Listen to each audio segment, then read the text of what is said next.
श्री गुरुदेव दत्त. भगवद्गीतेच्या 12व्या अध्यायावर आपलं प्रवचन सुरू आहे. हा आजचा 18वा श्लोक आहे. समशत्रूच मित्रीच तथा मानापमानयो शीतोष्ण सुख दुःखेषु समसंग विवर्जितः. समशत्रूच मित्रीच तथा मानापमानयो शीतोष्ण सुख दुःखेषु समसंग विवर्जितः.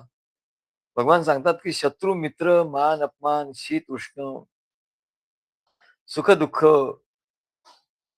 याच्या ठिकाणी जो समबुद्धीने वागतो आणि ज्यांनी सर्व संघ सोडून दिलेला आहे, असा असंग झालेला आहे, तो मला प्रिय आहे असं भगवान सांगतात. याला दृष्टांत म्हणजे कसा, जसं एखाद्या नदीच्या तटावर एखादा मनुष्य बसलेला आहे. आपण नदीवर जाऊन बसतो, समुद्राच्या काठावर बसतो.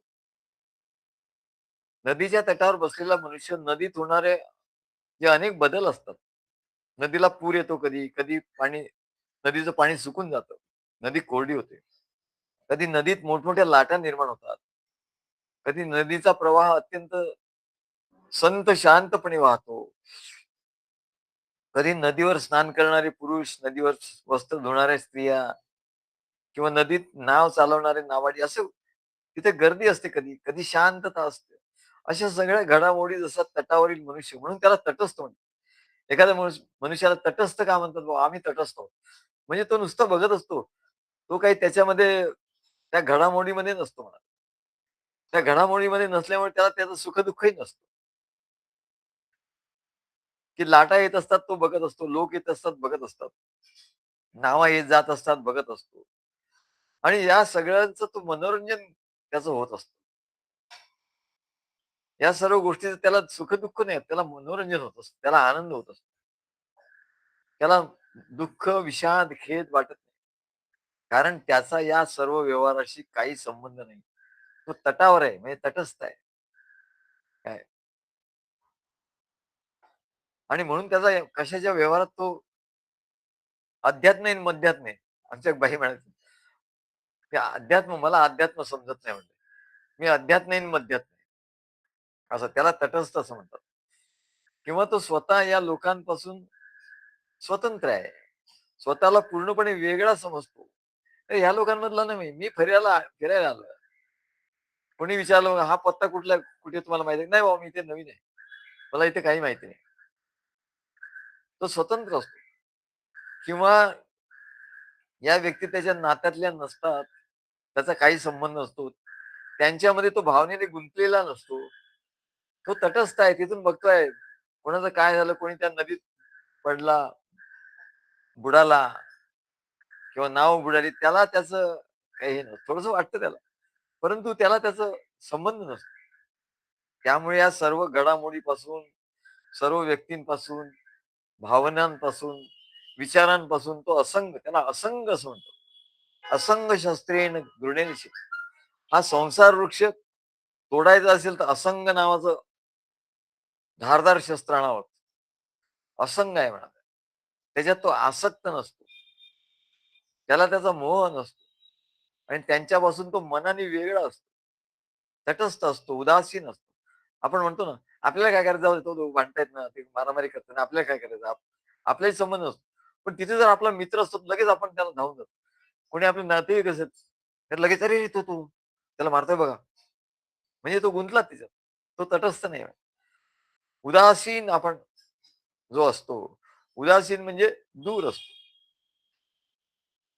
कारण या व्यक्तीशी त्यांनी आपला कधी संबंध जोडलाच नाही. कधी संबंध मानलाच नाही.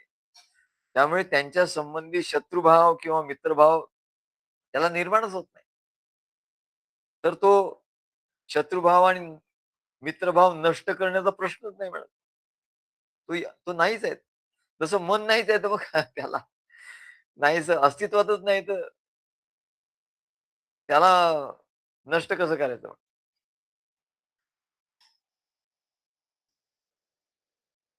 माया म्हणजे मुळीच नाही असते. आमच्या काव्याचा श्रीकृष्ण उद्या आख्यानामध्ये आहे. भगवान श्रीकृष्ण त्या उद्धवाला सांगतात, माया म्हणजे मुळीच नाही. अरे तुला माया माया म्हणतात ना, मन म्हणतात, मन म्हणजेच माया. भगवान म्हणतात, अरे मन म्हणजेच माया, दुसरं काय आहे? आणि काय म्हणतात, माया म्हणजे मुळीच नाही, मा म्हणजे नाही, या म्हणजे जी. आम्हाला ते वाक्य कसं असलं याच्यावरून आलं होतं. मन आहेच कुठे? मन म्हणजे माया. बघा कशी लिंक आहे. मन म्हणजे माया आणि माया म्हणजे काय? मा म्हणजे नाही, मा म्हणजे नाही आणि या म्हणजे जी. जी नाही तिला माया म्हणतात. मग मन पण माया आहे. म्हणजे जे नाही त्याला मन म्हणतात. असं आमचं सूत्र पटकन असं सूत्र जुळालं आणि ते रिसर्च तिथल्या तिथे रिसर्च झाला मला. म्हणजे त्याला असंग असं म्हणतात. त्या व्यक्तीचा आपला संबंध मानला तर. आणि म्हणून भक्ती सूत्राला सांगतात, "यो संगांस्ते जती." आधी संग तुम्ही हे करा.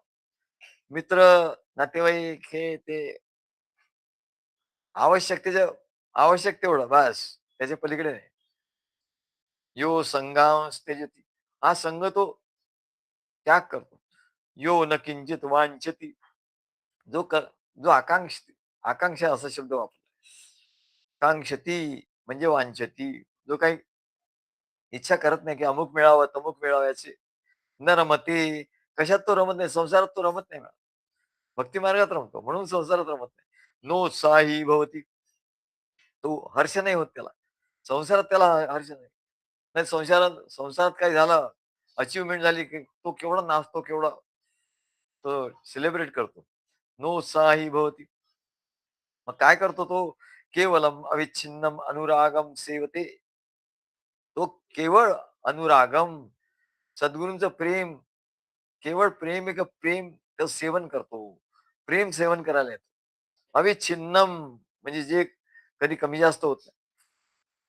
जो केवळ सद्गुरू प्रेम सेवन करतो, सद्गुरूंची सेवा करीत असतो, तोच तरतो. सतरती सतरती सह लोकांस्तारयती. जो लोकांना सांगतो, "अरे या, या रे नाचो अवघे जन." असं जो सर्व लोकांना सांगत फिरतो, तो स्वतः तो तो स्वतः तरतो का? लोकांना तारतो. लोकांना तारता तो स्वतःच तो तरतो. असं नारद ऋषी, नारद भक्ती सुद्धा सांगतात. म्हणून तुकाराम महाराज म्हणतात, "तुका म्हणे उभे राहा, जे जे होईल ते ते पहा." पण त्याला धीर नसतो. तो हे कधी होईल? हे कधी होईल? हे कधी होईल? आमचे महाराज म्हणतात, "अरे सद्गुरूंना म्हणाले असं प्रश्न विचारून भंडवून सोडू नये." भक्ती मार्गात असो किंवा संसारात असो, सद्गुरू चालतात त्यांच्या मागे त्यांचं शर्ट धरून, सद्गुरूंची धरी बाई, संसारी सुख नाही. गुरुची धरी बाई, तेव्हा सद्गुरूंचं शर्ट मागे पकडून जसं लहान मुलगा चालतो, आपल्या वडिलांचं शर्ट मागे धरतो आणि बिनधास्तपणे चाललेला असतो. तो डोळे मिटून चालतो.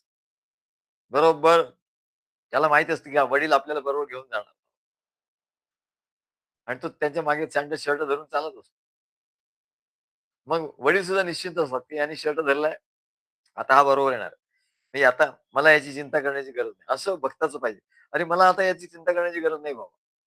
तो बरोबर माझा शर्ट पकडणार, सुटलं तरी लगेच पकडणार आणि माझ्या मागोमाग येणार. पण काही लोक असं असतात ते सद्गुरूच भंडावून टाकतात. म्हणून आमच्या महाराजांनी लिहिलेल्या आहे ग्रंथामध्ये, की सद्गुरूंना प्रश्न विचारून म्हणजे भक्ती मार्गातले प्रश्न विचारावे. पण असे काहीतरी विचित्र प्रश्न विचारून त्यांना भंडावून सोडू नये. नाहीतर त्याच्यात तुमचा वेळ जातो, त्यांचाही वेळ जातो. तेव्हा कशामुळे आपल्या तुका म्हणे उगे राहा, जे जे होईल ते ते पहा. आपल्या देहात सुद्धा बघा अनेक गोष्टी घडत असतात. आपण जेवत असतो, फक्त जेवणाचं काम करतो. मग ते आत कसं जातं, मग ते लिव्हरमध्ये कसं जातं, आतड्यात कसं जातं, मग त्याच्यात काय प्रोसेस होतात, त्यात काय रस मिक्स होतात आणि त्याचं रक्त कसं होतं आणि त्याचं हे काय होतं, मज्जा कशी होते, हाडं कशी होतात आणि वीर्य कसं होतं, हे सगळं आपोआप घडतं. हे तुला विचारावं लागतं का देहाला, "अरे आता मला सांग, आता कुठल्या कुठल्या ह्याच्यात आहे, कुठल्या स्टेपमध्ये आहे? आता याचं रक्त होत आहे का हाडं होत आहे का मज्जा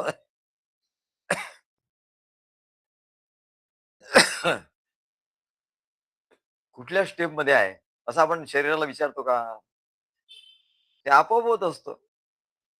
हे परमेश्वराच्या सत्तेत जसं शरीरातले सगळे व्यवहार आपोआप होतात, शरीराला तुम्ही भंडावून ठेवता का? नाही.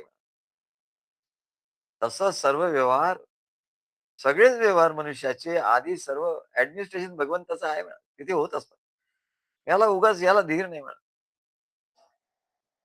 तेव्हा सर्व व्यवस्था घडत असतात. तसंच म्हणले संसाराचे व्यवहार हे सहज घडतात. त्याला परमेश्वरी सत्ता असं म्हणतात. आणि सत्ता आहे तर सत्ताधारी सुद्धा आहेच. मग सत्ताधारी कोण आहे हो? सत्ताधारी सुद्धा असलाच पाहिजे. त्या सत्ताधारीला त्याच्या सत्तेला जाणलं पाहिजे.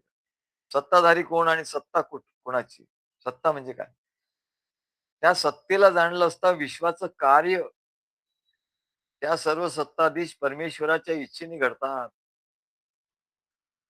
सत्ता त्याची प्रगट आहे. पण सर्व सत्ताधीश दिसत नाही. जादूगार दिसत नाही. जादू दिसते. पण सद्गुरूच्या कार्यात सद्गुरू हे जादूगार आहेत. ते पण दिसतात आणि त्यांची कार्यरूपी जादू पण दिसते मला. मग म्हणले परमेश्वराच्या इच्छेने सगळं घडतं आणि त्यांच्या प्रकृती नामक चैतन्य शक्तीद्वारे केलं जातं. सत्तेत घडतं, सत्तेत घडतं म्हणजे काय हो? परमेश्वराचं चैतन्य आहे. त्या चैतन्य शक्तीद्वारे याचे या याला प्रकृती असं म्हणतात. जेव्हा ती चैतन्य शक्ती कार्य करायला लागते, तेव्हा त्याला प्रकृती असं म्हणतात. प्रकर्षाने कृती, कृती करते ती काहीतरी. प्रकर्षाने कृती करत असते. काय? ती अनेक कृती करते म्हणा आणि म्हणून तिला प्रकृती असं म्हणतात. तेव्हा चैतन्य शक्तीद्वारे चैतन्य शक्ती जेव्हा प्रत्यक्ष कृती करते, त्याला प्रकृती असं म्हणतात.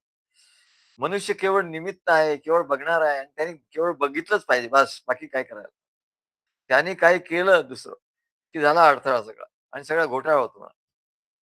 मनी मानसी व्यर्थ चिंता वाहते, अकस्मात होणार होऊन जाते. घडे जीवनी सर्व ही दैव योगे, मती मंद तो खेद मानी वियोगे. हे जेव्हा त्याला कळेल तेव्हाच तो सर्व कर्म बंधनातून मुक्त होईल. अरे तू उगा बस म्हण. तुला जेवढं सांगितलंय करायला तेवढंच कर. आवश्यक जेवढ्या गोष्टी आहेत तेवढंच कर. आणि सद्गुरूंच्या कार्यात अनलिमिटेड. तू सद्गुरूंच्या कार्यात अनलिमिटेड गोष्टी कर आणि संसारात मात्र लिमिटेड. संसार ही लिमिटेड कंपनी आहे आणि सद्गुरूंचं कार्य ही अनलिमिटेड कंपनी आहे. तेव्हा तिथे अनलिमिटेड गोष्टी करतो आणि संसारात लिमिटेड मर्यादेने. तेव्हा म्हणले हे जेव्हा त्याला कळतं तेव्हा तो कर्मबंधनातून मुक्त होतो. तसंच म्हणाले सर्व सर्व संघापासून तो मुक्त होतो. सर्व संघ बाजूला होतो. संसारातील कुठलीही जड पदार्थ, वस्तू, व्यक्ती, पदार्थ, घटना, आपला देह, आपलं मन, आपली बुद्धी, आपलं चित्त, आपला अहंकार, ही माया आहे म्हणे. हे मायेतलं सगळं आहे. या मायेतून निर्माण होणारी जी भ्रांती आहे, म्हणजे विपरीत जे काही दिसतंय आपल्याला, विपरीत कल्पना, कल्पना भ्रांतीच्या वाटा, त्यातून तो मुक्त होईल. तेव्हा त्याच्या ठिकाणी आत्मज्ञान प्रगट होईल आणि अहम ब्रह्मास्मी तत्वमसी प्रज्ञानम ब्रह्म हा अनुभव त्याच्या ठिकाणी दृढ होईल आणि सर्व मीच आहे हा अद्वैताचा अनुभव येईल. तेव्हाच तो समशत्रूच मित्रीच तथा मानापमानयो शीतोष्ण सुख दुःखेषु समसंग विवर्जिता असा अनुभव घेऊ शकेल. तेव्हा म्हणतात ही सृष्टी एवढी अद्भुत आहे. तेव्हा ती कोणी निर्माण केली आणि ती एवढी नियमबद्धपणे आणि वैज्ञानिक रीतीने ज्ञानाने चालली जाते. वैज्ञानिक लोकांचं ज्ञान फेल होतं. वारंवार वैज्ञानिक फेल होतात. सृष्टीला जाणून घ्यायला जातात आणि वारंवार ते फेल होतात. त्यांचा फेल्युअर रेटच जास्त आहे. सृष्टीला जाणून घेण्यात अनेक त्यांना अडचणी येतात आणि ते फेल होतात. पण सृष्टी नियमबद्धपणे आणि वैज्ञानिक ज्ञानाने चालवली जाते. हे ज्ञान कोणाचं आहे? कोण चालवतं? जर वैज्ञानिक ज्ञानाने आणि नियमबद्धपणे जर ती चाललेली आहे, कोणी शास्त्रज्ञ चालवू शकतो का हो? सॅटेलाईटमध्ये आपल्या याच्यात बसला तो, अवकाशयानात बसला आणि 10-15 शास्त्रज्ञ गेले आणि ते सृष्टी चालवतायत. असं झालंय का? असं जर झालं तर सृष्टी कोलमडून पडेल म्हणाले. ते शास्त्रज्ञांच्या आणि वैज्ञानिकांच्या याच्यावर अवलंबून नाही म्हणाले. ही सृष्टी नियमबद्धपणे आणि शास्त्रशुद्धपणे आणि वैज्ञानिक ज्ञानाने चालवली जाते. तर तिला चालवणारा कोण? हे 2 प्रश्न नेहमी विचारले जातात. लोकं विचारतात. एवढं सूर्य सकाळी बरोबर येतो, संध्याकाळी मावळतो, रात्र येते, जाते, दुपारी येते, पाऊस पडतो, हिवाळा हिवाळा येतो, उन्हाळा येतो, पावसाळा येतो. हे कसं कसं चालतं म्हणाले. तेव्हा निर्गुण निराकार परमेश्वराने तरी सृष्टी निर्माण केलेली नाही. निर्गुण निराकार परमेश्वराने सृष्टी निर्माण केली आहे का हो? नाही म्हणले. कारण निर्गुण निराकार म्हणजे त्याच्या ठिकाणी गुणही नाही, आकारही नाही आणि तो काही करतही नाही. त्या त्याच्या ठिकाणी कर्मच होऊ शकत नाही. सर्व कर्माच्या पलीकडे आहे तो. त्याच्या ठिकाणी कर्माला जागाच नाही. मग निर्गुण निराकार परमेश्वराने सृष्टी निर्माण केलेली नाही, हे झालं. कारण तो अकर्ता आहे आणि तो तो कर्मबंधनातही फसत नाही, कारण त्याने काही केलंच नाही. तो अभोक्ता आहे. तो अकर्ता आहे. म्हणून हे जे केवळ निर्गुण निराकार परमेश्वराला मानतात, परमेश्वर निर्गुण निराकार आहे म्हणाला. सगुण साकार वगैरे काही नाही. रामकृष्णादी वगैरे अवतार वगैरे काही नाही आम्ही मानत. सगुण साकाराला आम्ही मानत नाही. असं ते म्हणतात. म्हणून जे लोक केवळ निर्गुण निराकाराला मानतात आणि सगुण साकार विष्णू वगैरे काही नाही म्हणले. ब्रह्मा, विष्णू, महेश काही नाही. काय देवी वगैरे काही नाही. देव वगैरे काही नाही. 33 कोटी वगैरे काही नाही म्हणले. असं जे त्यांना मानत नाहीत, सगुण साकार परमेश्वराला मानत नाहीत, त्यांना या प्रश्नाचं समर्पक उत्तर देताच येत नाही. त्यांना जर विचारलं निर्गुण निराकार म्हणजे तर निर्गुण आहे, निराकार आहे. त्याला आकारही नाही, त्याच्यात गुणही नाही काही करण्याचा. तो काही करतही नाही. तर सर्व कर्माच्या पलीकडे अकर्ता आहे. मग तो हे विश्व निर्माण कसं करणार? तो नाही करू शकत. मग तुमचा निर्गुण निराकारचा तुम्ही भक्ती करता, तर तो निर्गुण निराकार परमेश्वर सृष्टी निर्माणही करत नाही आणि त्याच्यात काही ढवळाढवळही करत नाही. आणि तुम्हाला त्या मायेतून तो काढतही नाही आणि तो काहीच करत नाही. मग तुम्ही त्यांची भक्ती करून करता काय? तुम्ही त्या निर्गुण निराकाराची भक्ती करून करता काय? त्याची भक्ती सुद्धा होऊ शकत नाही. त्याला फुल वाहणार तर कुठे वाहणार? त्याचं डोकं कुठे आहे? काय? त्याचा हात कुठे आहे? पाय कुठे आहे? चरण कुठे आहे? कळत तुम्हाला दिसतच नाही. तुम्ही काय वाहणार म्हणाल? त्याची काय भक्ती करणार? तो काही ऐकतच नाही तर तुम्ही सांगणार काय? तो काही बोलत नाही तर तुम्ही ऐकणार काय? तेव्हा सगु जे केवळ निर्गुण निराकाराला मानतात आणि सगुण साकाराला परमेश्वराला मानत नाहीत, त्यांना या प्रश्नाचं समर्पक उत्तर देता येत नाही, की सृष्टी परमेश्वराने निर्माण केली ना, तर कशी केली? तो करू शकत नाही काय? तो अकर्ता आहे. मग आम्ही याच्यावर रिसर्च केला. मग म्हणलं आपलं मत काय आहे? निर्गुण निराकार जर काही करत नाही, नाही ज्या आकार काय? निर्गुण निराकार नाही ज्या आकार. जेथून चराचर त्यासी भजे. पण तिथून चराचर सृष्टी निर्माण होते, पण तो काही करत नाही. तो नाही करत. ती निर्माण होते. मग निर्माण होते तर तो करत नाही, मग करणारा कोणतरी असला पाहिजे. मग तो कोण आहे? मध्ये कोणीतरी करणारा असलाच पाहिजे. तर निर्गुण निराकारवाल्याला याचं उत्तर देता येत नाही. आमच्या मताप्रमाणे निर्गुण निराकार परमात्म्याच्या ठिकाणी आधी संकल्प स्फुरला, असं तर शास्त्रात लिहिलंय. निर्गुण हे ही सृष्टी कशी निर्माण झाली हो? निर्गुण निराकार परमात्म्याच्या ठिकाणी आधी संकल्प स्फुरला. एकोहम बहुश्याम. मी एकमेव आहे. माझ्याशिवाय दुसरा कोणीही नाही. माझ्याशिवाय दुसरा कोणी नाही. एकटाच आहे आपण. पण मी बहु व्हावं, मी पुष्कळ व्हावं असं त्याला वाटलं. फक्त त्याला वाटलं, की मला बहु व्हावं. त्याने काय केलं का त्याच्यासाठी? काही नाही केलं. तो संकल्प निर्माण झाला त्याच्या ठिकाणी. की मी अनेक रूपांनी प्रगट व्हावं. आणि या संकल्पातूनच निर्गुण परमात्म्याने सगुण अवतार घेतला. त्यांनी संकल्प केला म्हणजेच त्याचा अवतार झाला. तो सगुण त्याच्या ठिकाणी गुण आहे. संकल्प हा गुणच आहे. म्हणजे निर्गुणातून तो गुण संकल्प स्फुरला म्हणजे तो सगुण झाला. त्या निर्गुण त्या संकल्पातून निर्गुण परमात्म्याने सगुण अवतार घेतला. घ्यावाच लागला त्याला, नाहीतर सृष्टी निर्माण झाली नसती. त्याच्या ठिकाणी मी बहु व्हावं असं संकल्प त्याने घेतला म्हणजे तो बोलला. बोलला म्हणजे गुण. तो स्वतःशीच बोलला, की म्हणजे विचार केला. विचार केला म्हणजे मन. म्हणजे त्याच्या ठिकाणी मन निर्माण झालं. मन निर्माण झालं म्हणजे तो सगुण झाला. निर्गुण परमात्म्याच्या ठिकाणी मन पण नाहीये. मन नाहीये, बुद्धी नाहीये, काही नाही. मनोबुद्धी अहंकार चित्तानी नाहम. मी मन नाही, बुद्धी नाही, चित्त नाही, अहंकार नाही, काही नाही. मग जर त्याच्या ठिकाणी संकल्प स्फुरला, की मग मी पुष्कळ व्हावं, म्हणजेच तो मन झाला. त्याच्या ठिकाणी मन निर्माण झालं. मी पुष्कळ व्हावं. आणि या संकल्पातून निर्गुण परमात्म्याने सगुण अवतार घेतला म्हणजे तो सगुण झाला. तेव्हा त्याला पुढची सृष्टी निर्माण करता आली नाही, तर करता आली नसती. कारण तो अकर्ता आहे. तेव्हा संकल्प त्याच्या ठिकाणी निर्माण झाला आणि संकल्प म्हणजे मन. मन निर्माण झालं म्हणजे तो झाला सगुण. आणि सगुण अवतार तो झाला. तो म्हणजे पहिल्या अवताराचं नाव काय होतं त्याचं? परमेश्वराच्या पहिल्या अवताराचं नाव काय? मत्स्य अवतार, काय व अ, मत्स्य अवतार, कस्य अवतार, कासवाचा अवतार, वराह अवतार असे अवतार आहेत.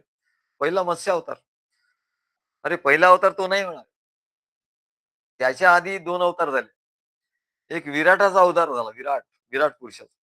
आणि त्यांनी तेव्हा तर म्हणले काही पाणी फक्त आकाश होतं. भूमी सुद्धा नव्हती, काहीच नव्हतं. आकाश होतं. मग त्यांनी पाणी निर्माण केलं आणि त्या पाण्यात तो राहिला. म्हणून त्याला नारायण असं. तेव्हा हा विराट तर म्हणाले पहिला जीव. या सृष्टीतला पहिला जीव आहे तो. तो परमात्मा सुद्धा नाही म्हणाला, तो जीव. पण तो म्हणले विराट होता म्हणून त्याला विराट. त्याच्या आधी कोणाचा अवतार झाला? विश्वरूप अवतार. जसं आपण बघितलं. मागच्या अध्यायामध्ये आपण बघितलं. विश्वरूप काय संपूर्ण विश्वामध्ये अर्जुनाला तो विश्वरूप दाखवलं भगवंतानी. तो विश्वरूप अवतार प्रगट झाला. तो अवतार पहिला, भगवंताचा पहिला होता. तो सगुण झाला. देव झाला हा सगुण. निर्गुण काही करू शकत नाही. तो विश्वरूप झाला, विश्वरूप अवतार त्यांनी घेतला. पण ते एवढा होता, की तो संपूर्ण अनेक ब्रह्मांड त्याच्यात होती. अनेक ब्रह्मांड त्याच्या ठिकाणी राहत होते. अनेक लोक, अनेक अनेक ब्रह्मांड, अनेक ब्रह्मदेव, अनेक विष्णू, ब्रह्मा, विष्णू, महेश असे याच्या ठिकाणी होते. असा त्याचा विश्वरूप पण तो सगुण अवतार झाला. पण हा अवतार म्हणजे रामकृष्णादी अवताराप्रमाणे प्रगट होऊन विलीन होणारा नव्हता. या अवताराचं वैशिष्ट्य काय म्हणा? विराट सुद्धा विराटाचा पहिला अवतार होतो. तो सुद्धा ज्या ब्रह्मांडामध्ये होता त्या ब्रह्मांडाचा विलय झाला, की तो विराटाचा अवतार पण विलय विलय होतो. पण हा अवतार जो आहे विश्वरूप अवतार हे आमचं काय आमचा रिसर्च आहे हा इथे. विश्वरूप अवतार हा पहिला अवतार. असं काही पुस्तकात दिलेलं नाही. पण विश्वरूप अवतार हा पहिला होता कारण तिथे तो सगुण झाला. आणि आपण पाहिलं त्याचं वर्णन सगळं. त्याच्या ठिकाणी सर्वच होतं, सर्व सृष्टी, सर्व दिशा. त्याच्या पलीकडे काहीच नाही. जिकडे जाल तिकडे तोच. पण हा अवतार म्हणजे रामकृष्णादी अवताराप्रमाणे प्रगट होऊन तो विलीन होणारा अवतार नव्हता. तर तो कधी विलीन न होणारा अवतार आहे. रामदास स्वामींनी सांगितलं, अवतार ही उदंड होती, सवेची मागुती लयास जाती, तैसी नवे ही दत्तात्रेय मूर्ती, नाशकल्पांती असे ना. ही दत्तात्रय मूर्ती मात्र तशी नाही. तिचा नाश होत नाही म्हणा. काही अविनाशी आहे. तसंच हा विश्वरूपी अवतार जो आहे, अवतार अवतार येतात म्हणा. पण तेही मृत्यू पावतात. त्यांना मृत्यू नाही म्हणत. ते विलीन होतात. मृत्यू न म्हणे थोर थोर, मृत्यू न म्हणे अवतार ईश्वराचे. ते ईश्वराचे अवतार सुद्धा काळाच्या ओघात जातात. पण हा विश्वरूपी अवतार असा आहे, तो अविनाशी आहे. हे आमचा रिसर्च. विश्वरूपी अवतार हा अविनाशी स्वरूपाचा आहे. तो अजूनही आहे आणि तो राहणारच आहे म्हणतात. म्हणजे निर्गुण हा तर नेहमीच आहे. हे तर आपण तो तर आहेच. निर्गुण निराकार. पण सगुण साकार सुद्धा जो विश्वरूप म्हणतात, तो सुद्धा असतो. तो कुठे जात नाही आणि येत नाही. बघा. त्याला नाश नाही. तो अविनाशी असतो. तसा निर्गुण निराकार हा अविनाशी आहे. तसा सगुण साकार विश्वरूपी विश्वरूप हे भगवंताचं हे अविनाशी आहे. ते विश्वव्यापी आहे. अनंत आहे. त्याचे निर्गुणाचे सर्व गुण त्याच्या ठिकाणी अविनाशी आहे. अनंत आहे. विश्वव्यापी आहे. म्हणून अर्जुन स्वतः 11व्या अध्यायात 18वा श्लोक आपण बघितला. त्यात काय म्हणतो अर्जुन? त्वमक्षरम परमम वेद्यम अक्षरम.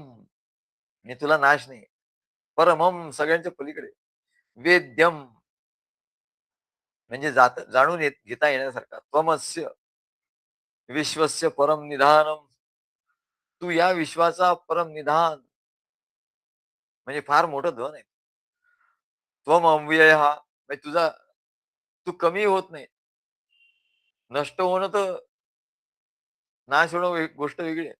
वेळ सुद्धा होत नाही तुझं. तम अव्यय हा शाश्वता धर्म गुप्ता. तू शाश्वत आहे.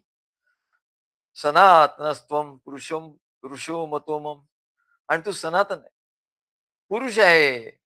निर्गुण निराकाराला कोणी पुरुष म्हणत नाही. पण हा जो विश्वरूपी अवतार आहे याला पुरुष असं म्हणतात.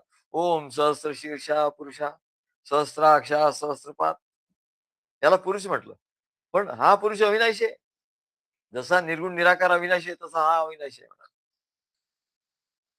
म्हणजे भगवान हे अविनाशी, शाश्वत आणि विश्वाचे आधार आहेत. पण ते अर्जुनाला ते भयंकर वाटलं, संहारक रूप वाटलं. पण या विश्वरूपात अनंत मुख, अनंत नेत्र, अनंत हस्तपाद, अवयव आणि मनुष्याच्या आकारासारखाच तो सगुण रूप पाहिलं नाही. आणि हा सर्व ब्रह्मांडाचा प्रवास, उत्पत्ती स्थिती संहार एकाच वेळी त्यांनी बघितला. एक म्हणजे भूत, भविष्य आणि वर्तमान एकाच वेळी त्यांनी बघितलं. हे रूप आणि हा अवतार भगवंताचं परमतत्व आहे, जे कधी नष्ट होत नाही.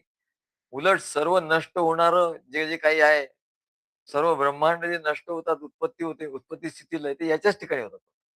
त्याच्यातच सामावलेलं आहे. आणि अर्जुनाला दिव्य दृष्टी मिळाल्यामुळे हे अविनाशी रूप दिसलं. अन्यथा ते कोणाला दिसणार नाही म्हणा. तेव्हा लोक म्हणतात ईश्वर नाही. काही लोक म्हणतात ईश्वर नाही, कारण तो दिसत नाही. आणि म्हणतात ईश्वर असेल तर दाखवा. ईश्वर असेल तर दाखवा. तर त्यांना हे चोख उत्तर आहे. चोख उत्तर आहे काय? जे म्हणतात ईश्वर नाही, दाखवा असे नास्तिक म्हणतात. की त्याचं उत्तर असं आहे, की तुझ्यात दिव्य दृष्टी आहे का? तुला दिव्य दृष्टी प्राप्त झाली आहे का? तुला दिव्य दृष्टी जर झाली तर तुला हे बघता येईल. नाही तर नाही बघता येणार. तेव्हा जीव जंतू सुद्धा शेवटी दुर्बिणीतून बघावं लागतं मला. ती दुर्बीण ही दिव्य दृष्टी असते किंवा मायक्रोस्कोप मधून बघावं लागतं. तुला डोळ्याने दिसत नाही. मग ती मायक्रोस्कोप मध्ये तुला दिसत नाही म्हणून तू असं म्हणतो का जंतूवर काही नाहीये किंवा दूर कोणीतरी काही नाहीये असं म्हणतो का? नाही. तुला दिव्य दृष्टी नाही म्हणून तू असं म्हणतो, की ईश्वर नाही म्हणून, भगवान ईश्वर नाही. तर तुला ही दिव्य दृष्टी जर तू प्राप्त करून घेतली, तर तर तुला ते दिसेल. विश्वरूप किंवा देव-देवता सगळं दिसेल. आणि त्याच्यासाठी तुला सद्गुरूला शरण जाऊन तपश्चर्या करण्याची धमक असेल तुझी तर बोल, नाहीतर चालता हो. तर तुला दर्शन होईल, नाहीतर नाही होणार. तेव्हा या विश्वरूप भगवंताच्या मनाने इच्छा केली. बघा त्या विश्वरूप भगवंताचं मन आहे, बुद्धी आहे, चित्त आहे, सगळं आहे त्यासाठी. त्या विश्वरूप भगवंताच्या मनाने इच्छा केली. काय इच्छा करायला मन पाहिजे ना हो. इच्छा केल्यामुळे आणि बुद्धीने निर्णय घेऊन आणि नुसतं त्यांनी मनाने इच्छा केली नाही, तर बुद्धीने त्यांनी निर्णय घेतला आणि एक उत्तम अशा सृष्टीची व्यवस्था निर्माण केली. आणि त्यांनी विराटाची निर्मिती केली. त्यांनी विराटाला सांगितलं, की देव-देवतांची निर्मिती करा. कारण मनुष्याला जे काही लागणार त्या देव-देवता देतील. माझ्याकडे यायचं नाही. आम्ही सांगतो, माझ्याकडे यायचं नाही. त्या किरण मुळेंना विचारा, घोरपडेंना विचारा, नाहीतर त्या चव्हाणांना विचारा, नाहीतर भोसलेंना विचारा. काय माझ्याकडे नाही यायचं. आम्ही इतरांना सांगतो. त्यांना विचारा. तेव्हा अशी उत्तम सृष्टीची व्यवस्था निर्माण केली आणि त्याच्यामुळे सर्व व्यवहार उत्तमपणे, नियमितपणे घडतात. तेव्हा सृष्टीचा निर्माता त्याचा देह म्हणजे काय? सृष्टीचा जो निर्माण करणारा आहे का हो कोणी? अरे आहे. तो कोण आहे? त्याचा आम्हाला शोध लागला. तो विश्वरूप आहे म्हणा भगवान. सृष्टीचा जो निर्माता आहे ना, तो विश्वरूप आहे. निर्गुण निराकाराने सृष्टी निर्माण नाही केली. सृष्टीचा निर्माता विश्वरूप आहे आणि त्याचं मन हे विश्वमन आहे. तो इच्छा करतो, बहुत झालं पाहिजे म्हणून, बहुत श्याम. मग तो मन, त्याचं मन निर्माण होतं आणि त्याची व्यवस्था करणारी जी जी शक्ती आहे त्याला बुद्धी असं म्हणतात किंवा जाणणारी जी शक्ती आहे त्याला बुद्धी असं म्हणतात. ती चितशक्ती आहे आणि म्हणून सगुण विश्वरूप भगवंताला देह, मन, बुद्धी सर्व आहे आणि अवयव तर सगळेच आहे. सहस्र शीर्षा, सहस्र डोळे, सहस्र पाद आणि म्हणून तो निर्गुण निराकार नाही. ह्या सृष्टीचं निर्माण करणारा परमात्मा निर्गुण निराकार नाही. तो सगुण साकार आहे आणि अविनाशी आहे. सगुण साकार तर आहे. पण सगुण साकार ज्या गोष्टी आहेत त्या त्या विनाश पावतात. पण हा एक असा आहे अपवाद, की हा हा अविनाशी आहे आणि निर्गुण निराकाराचे आणि दुसरं म्हणजे निर्गुण निराकाराचे सगळे गुण त्याच्या ठिकाणी आहे. अविनाशी हा निर्गुणाचा गुण आहे. अविनाशी आहे. नित्य शुद्ध बुद्ध मुक्त अनंत आहे. हे सर्व गुण निर्गुण निराकाराचे त्याच्याही ठिकाणी. तेव्हा असं हे सिद्ध झालं म्हणले. आम्ही ते हायपोथेसिस केलं होतं. या जगाचं निर्माण करणारा कोण आहे? हे शोधून काढायचं. तर ते हायपोथेसिस सिद्ध झालं, की ते तिथे असा तो विश्वरूप आहे, सगुण साकार. अशा सद्गुरूंनी दिलेल्या अद्वैत ज्ञान याला अद्वैत ज्ञान असं म्हणतात. आणि भक्ती जी समत्व बुद्धी प्राप्त होते. मग समत्व बुद्धी प्राप्त होते असं हे ज्ञान झाल्यानंतर मग समत्व बुद्धी प्राप्त होते आणि मग त्याला शत्रू, मित्र, मान, अपमान, शीत, उष्ण, सुख, दुःख असं भेद किंवा द्वंद्व निर्माण होत नाही. त्याला अद्वैत बुद्धी, समबुद्धी प्राप्त होते. कारण त्यांनी सद्गुरूचा संग धरलाय म्हणून. म्हणून तो निस्संग झालाय आणि तो निस्संग होतो. निर्गुणाचा संग धरिला जो आवडी, निर्गुणाचा संग धरिला जो आवडी, तेने केले देशोधडी आपणाशी आपणाशी अनेकत्व नेले अनेकत्व नेले एकले सांडिले निरंजनी एकले सांडले एकच ठेवलं म्हणले अनेकत्व घेऊन गेला तो आणि एकत्व सांडलं एकले सांडिले निरंजनी ज्ञान स्वरूप त्यांनी करून ठेवलं. एकत्व पाहता अवघेची लटिके एकत्व जेव्हा प्राप्त होतं सद्गुरूच्या कृपेने, तेव्हा सगळं तर लटिके म्हणजे हा संसार खोटा, खोटा ठरतो. एकत्व पाहता म्हणून एकत्व पहा. संसार खोटा असं म्हणू नका. एकत्व पहा. एकत्व पाहता अवघेची लटिके, जे पाहे ती तुके रूप तुझे. जे जे बघायला गेलो म्हणले ते सद्गुरू नाथा तुझंच रूप आहे. म्हणे गोरा कुंभार ऐका नामदेव. नामदेव सद्गुरूंना गोरा कुंभार शिष्य त्यांचा काय म्हणतो, म्हणे गोरा कुंभार ऐका नामदेव. हे नामदेवा ऐका, तुम्हा आम्हा नाव कैसे कोण. तुम्हाला ना आम्हाला कुठलं आणि कसलं नाव आहे म्हणे. काहीच नाव आहे. नाव नाही न गाव नाही म्हणे. नामदेवा तुम्हालाही नाव नाही न गाव नाही, आम्हालाही नाव नाही, गाव नाही. समशत्रू च मित्रे च तथा मानापमानयोः शीतोष्ण सुख दुःखेषु समसंग विवर्जितः. श्री गुरुदेव